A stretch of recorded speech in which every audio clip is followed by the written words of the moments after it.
used to dislike Aglaea. Not because she was badly written, but because my first impression of her felt too familiar. Almost like the story was presenting a perfect leader archetype, elegant, powerful, untouchable. Someone designed to be admired on sight. At first, it felt like fanservice in disguise. But I think I misunderstood what that surface was trying to show.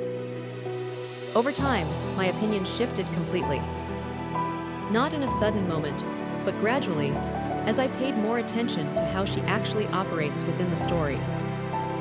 And now, I describe my stance very differently. I don't just like her design anymore, I've come to appreciate her character. Here are 3 reasons why. 1. She carries everything alone. First, Aglaea is someone who holds too much responsibility on her own. And to be clear, I don't think not asking for help is automatically admirable. It isn't. But what stood out to me is how long she has managed to keep everything together. Amphoreus, its people, and its stability, despite overwhelming pressure. She is operating under constant strain. The Council of Elders is watching her closely, political tension is rising. And on top of that, the Black Tide situation is closing in on her world. It's not just leadership, it's sustained crisis management.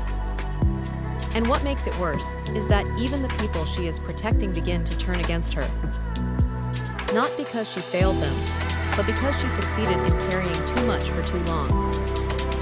That contradiction is what made me reconsider her. There's something unsettling, but also admirable, about someone who keeps going even when their effort starts isolating them. 2. Her self-sacrifice is extreme in a dangerous way. The second thing that changed my view is how far she is willing to go for her goals.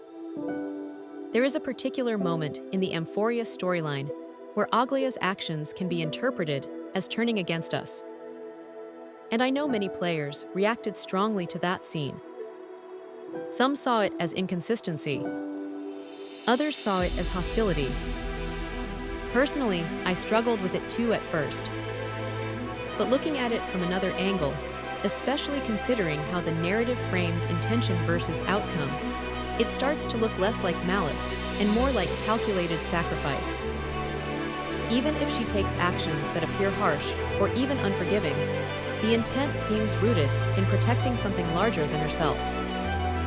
And whether or not every interpretation agrees on the details, one thing becomes clear. She is willing to take on the role of the villain if it means preserving stability for her world. That level of self-sacrifice is not simple heroism. It's something more morally complicated and more psychologically heavy. 3. There is still a human side to her. The third reason is something easy to overlook.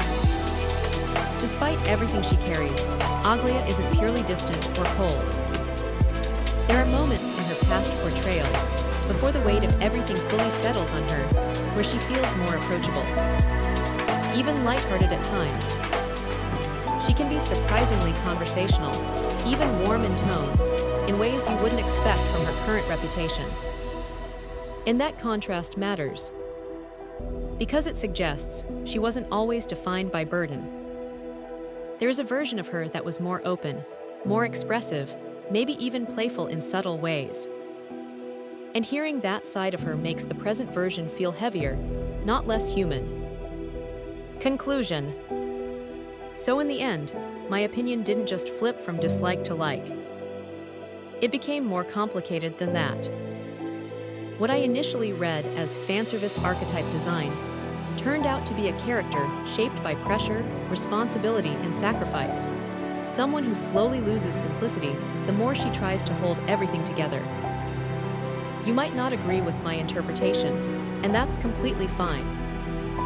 But for me, that shift from seeing her as a surface-level character to seeing her as someone shaped by burden is what changed everything. And that's why I no longer feel the same way I did at the start.